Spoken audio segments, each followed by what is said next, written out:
Namaste and welcome to today's episode of Interview. Guest for today's evening is an amazing personality who is from the field of wildlife conservation, wildlife enthusiast, nature lover, and the owner of Indian Wildlife Club YouTube channel.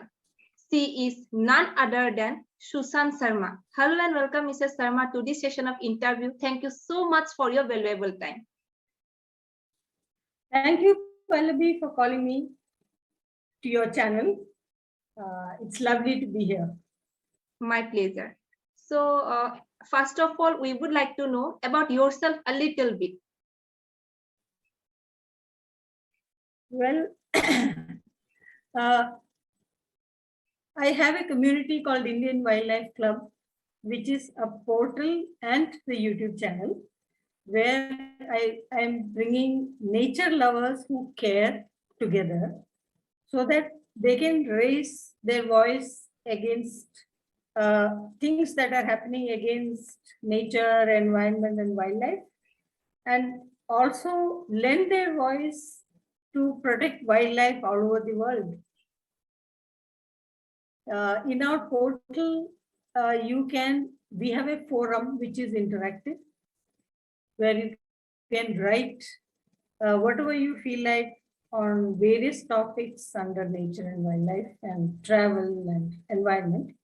And plus, of course, the YouTube channel has got a lot of travel videos. Wherever I travel with a view to looking at nature and biodiversity of that area, whether it's in India or abroad.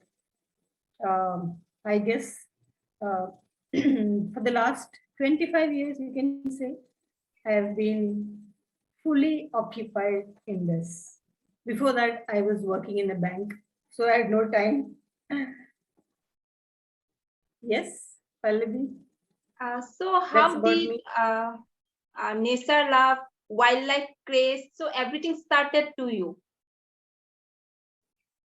While I was working too, all our holidays used to be in national parks. Plus, we used to watch National Geographic and Discovery Channel.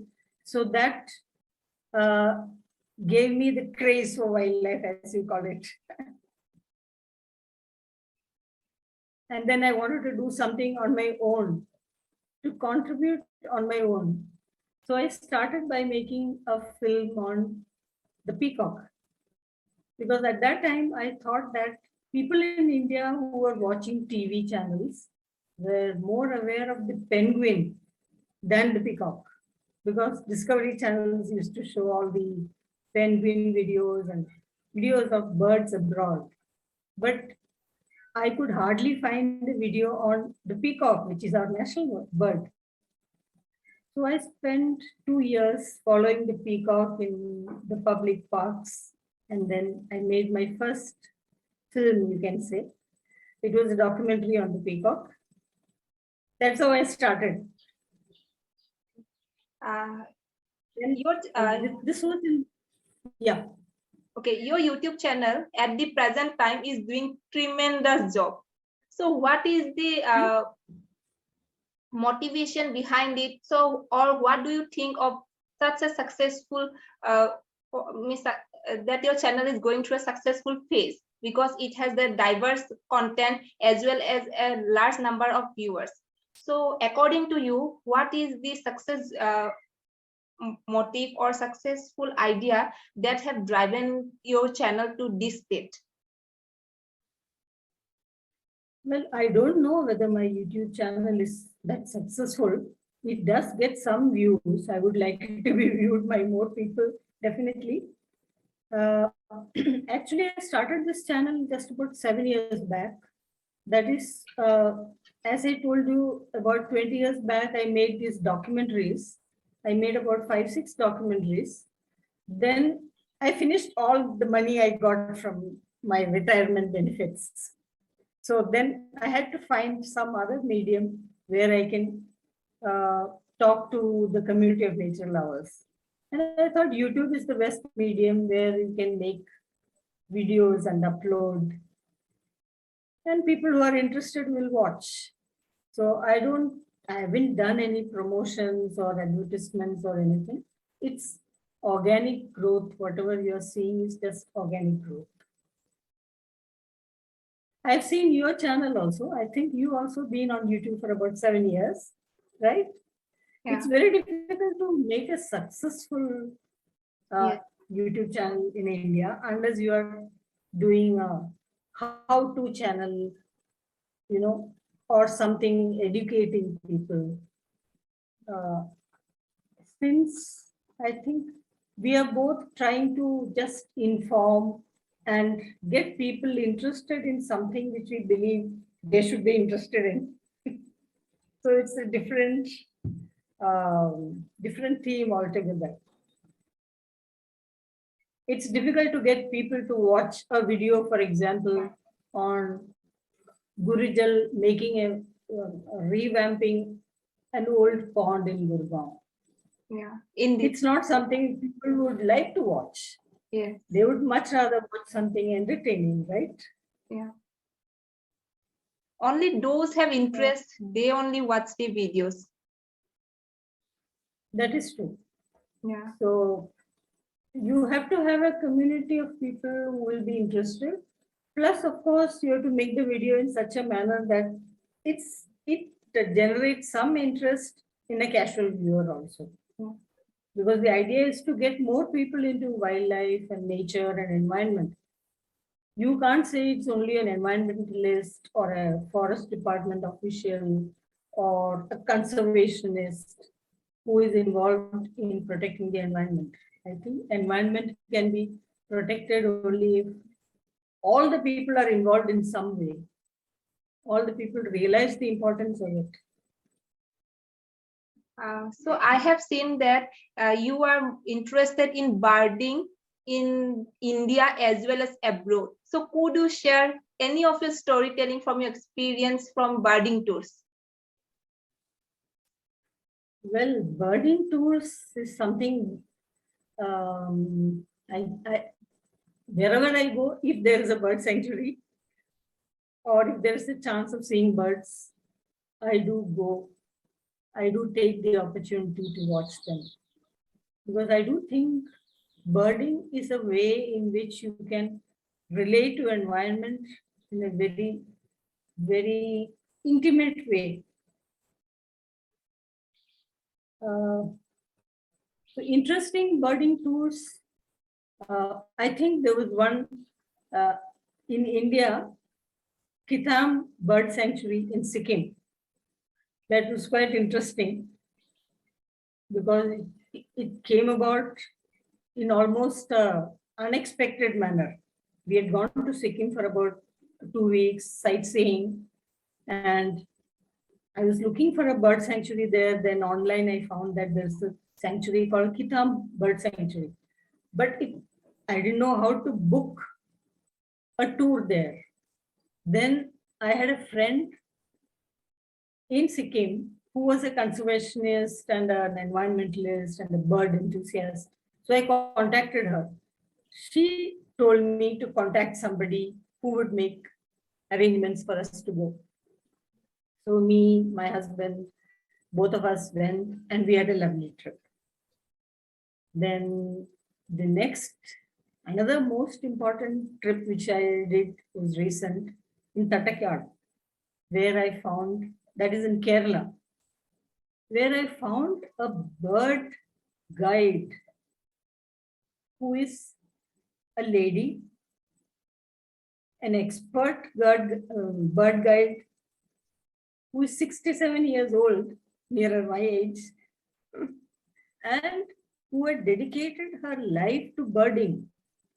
And it was a real great experience to go with her. She was talking all the time. She's one person who learned her life lessons from the birds. So it was very interesting listening to her. So I think I'll rate that in the South. I would rate that as my best experience. In the North, of course, Kitham Bird Sanctuary.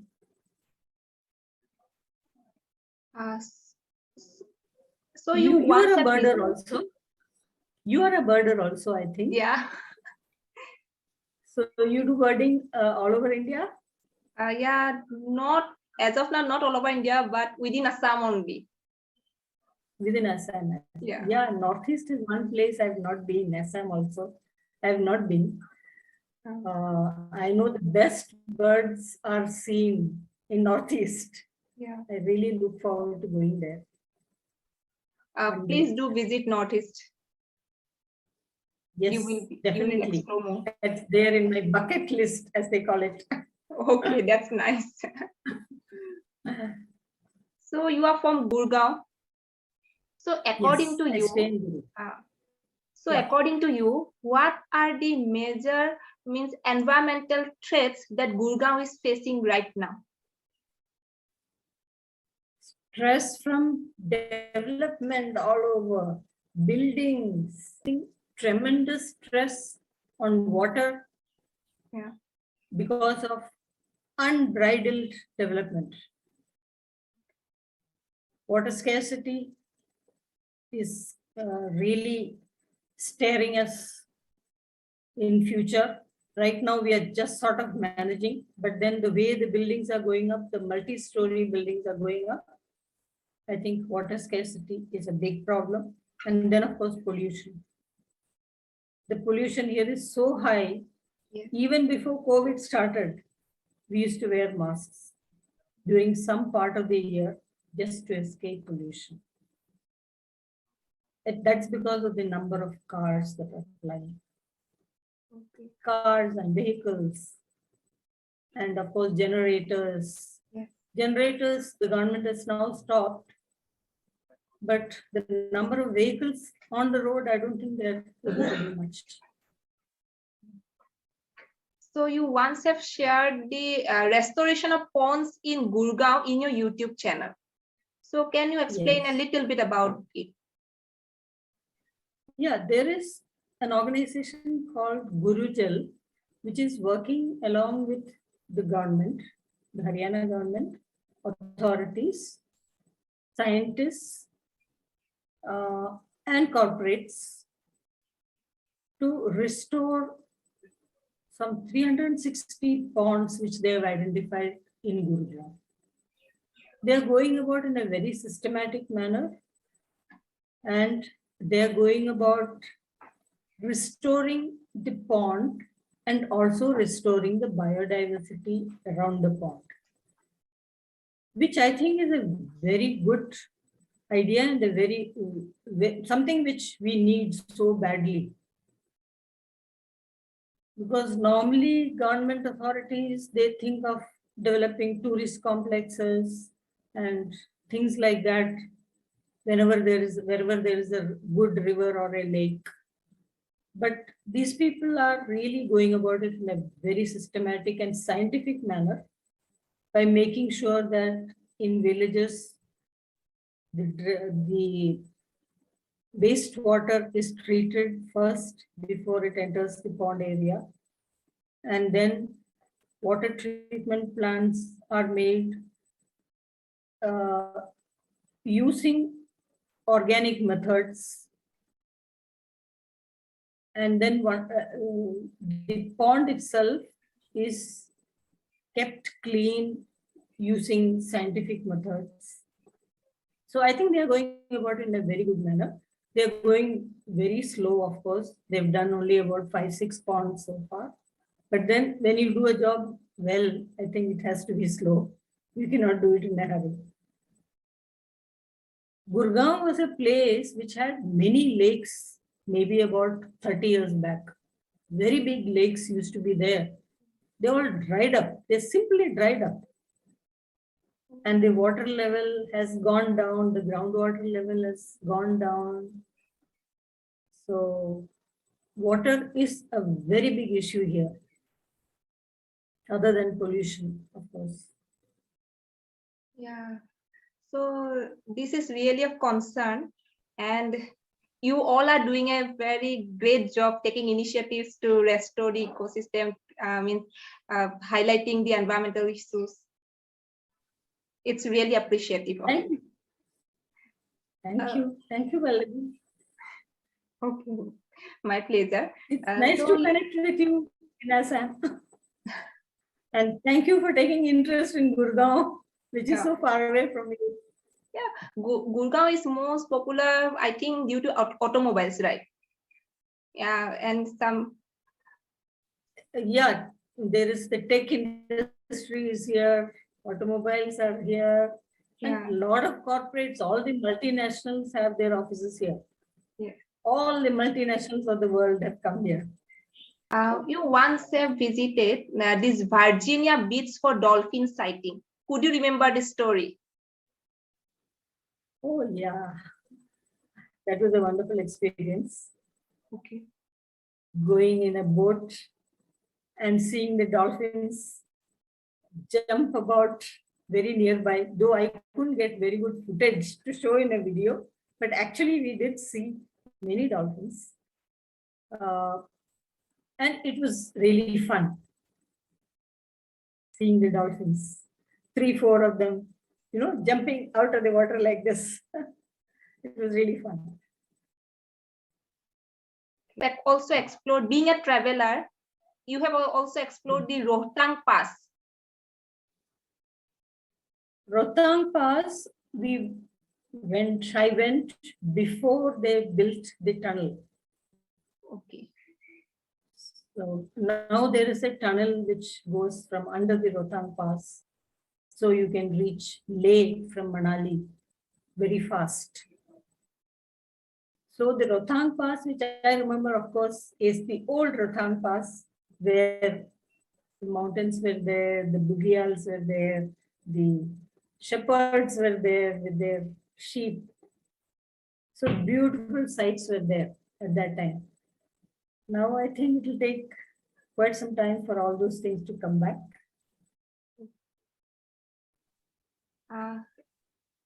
Any future developments that you have planned in your mind for your YouTube channel as well as in arena of conservation?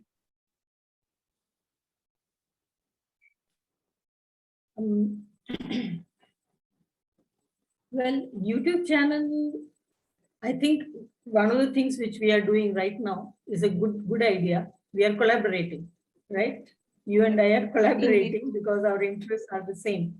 So these kind of collaborations can help you and me get make the community larger. Yeah. So I think it's a very good way to go. You have a community who is interested in wildlife and nature. I have a community. So now these two communities can merge and become larger. Yeah. The only way to grow, I think that is the only way to grow. And conservation, I firmly believe that can happen only if the common man is involved and is convinced that it is needed. Which is, a change in mindset is needed. The younger generation, of course, in schools, etc., now a lot of importance is given to learn about environment, etc. But I think our generation and the people who are taking decisions right now, they have absolutely no idea about what environment is all about.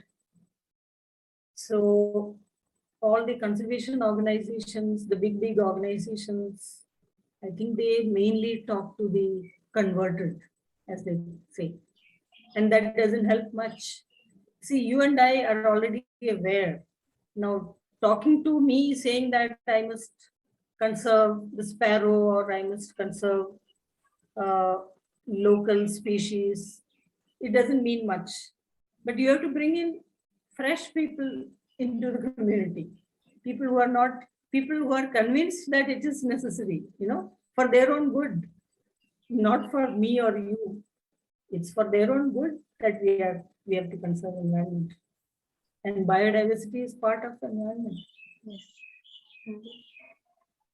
Environment doesn't mean just planting trees and having forests or having gardens with full of all kinds of exotic plants. So what grows in Gurgaon is different from what grows in Assam, isn't it? we have such heat waves here, so you have to grow trees and plants which can withstand such extreme weather. Whereas in Assam, I'm sure you have a much better climate, so a lot of trees can grow there. Yeah. Where in Assam are you? What? Which part of Assam are you? Outskirts of Guwahati.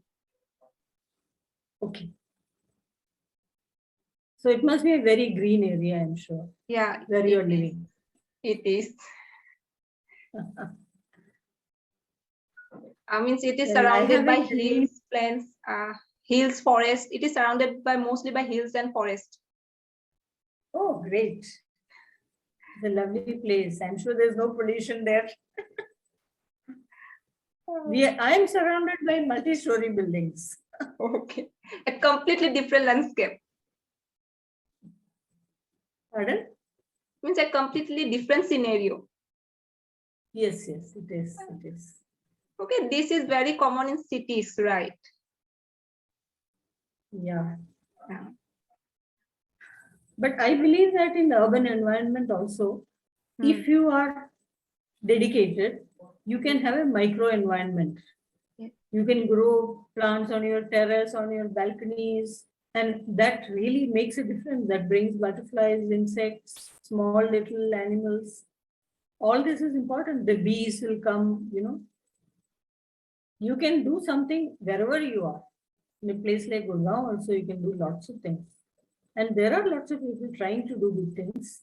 Only the number is very small. So how difficult is it to gather content, to work upon that content, to make a video and then upload to YouTube? Means what type of input have you put means for a video to get upload and be ready for the viewers to watch? Means what type of hard work is there? A lot of hard work is there, yes. I think it takes about a week for me to shoot, edit. Yes. Then put a voiceover sometimes, put some music sometimes. Depends. Some videos are very easy. A travel video, for example, is not very difficult. You just show the place. But if you are making a video on a particular theme, then you have to think a lot and then make it. So it takes a longer time. The gestation period is quite long. You once have done night safari in Panna National Park, which is also a tiger reserve. Yes. Could you share this experience with us?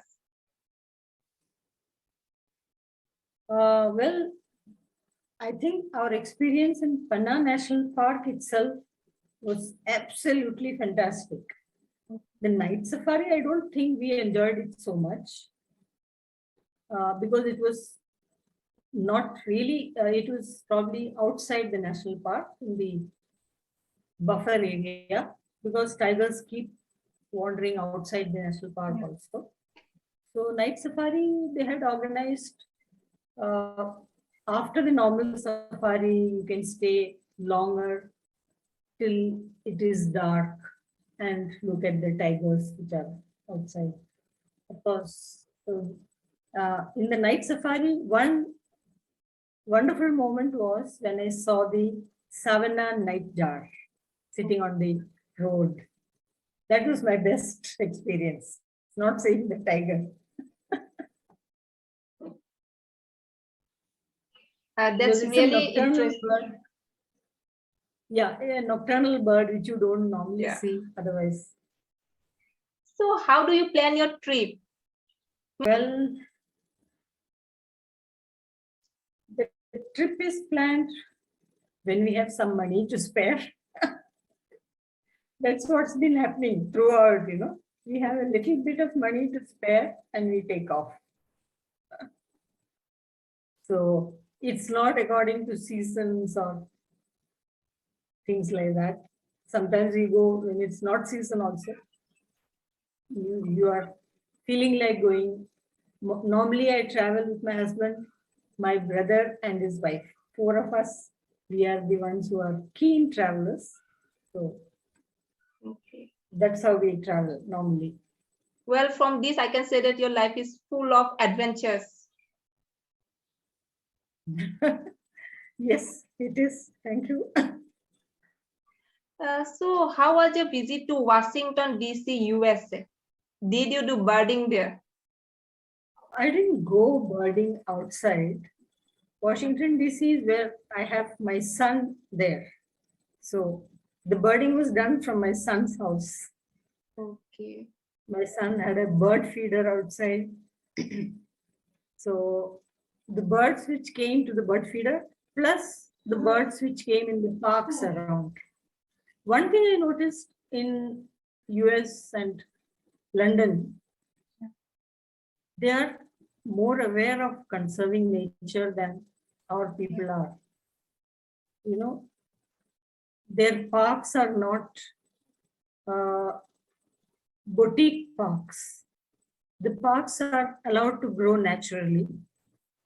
So even the gardens, especially in England, in London, I found people are no longer growing so many exotic flowers as they used to. They are letting the grass and whatever is locally grown grow in the public parks, public gardens, with a view to bringing insects and bees and things like that. And even in Washington also, most of the houses are built as part of a forest area, for example. If you are slightly outside Washington, I mean, not proper Washington, I'm not talking about proper Washington, there, of course, all the officialdom is there. But outside Washington, most of the houses will have some forest area around it. Okay. Or very near it, so that people can go for walks. And also there are animals in the parks which are protected. You see deer roaming around, you see foxes roaming around, you see mongoose roaming around. And people are used to, living with them. Of course, we in India are used to living with a lot of wild animals also. But it was quite surprising to see that in US also it's happening. In London also, I saw a fox in proper London, in the evenings, they come roam around the parks. So people are becoming more tolerant of wildlife near where they are living, which is something I noticed when I went abroad recently, especially. Okay. How is it to drive through snow, which you have done in Oregon, USA? Yes. To Mount Hood National Forest. Could you remember? Yes. I would say that it was terrifying for some time. Okay. Though, of course, we had expert drivers, but we didn't have the snow belts on the tires. Luckily, the snow was not falling heavily at that time, so we could manage the driving. But there were times when we were slightly worried, and initially we were terrified also that the car might slip. But it was a lovely experience, of course. Once we came through the difficult areas, then it was lovely. That's really nice to hear. And Mrs. Sharma, we are to the end of this session, and I must say that you are truly an amazing and inspiring personality. All the best for your future endeavors, and really, I would like to express my gratitude for your valuable time. Thank you so much. Oh, thank you so much, Pallabi. It's nice to have an admirer like you. That's all I can say. My Thank you.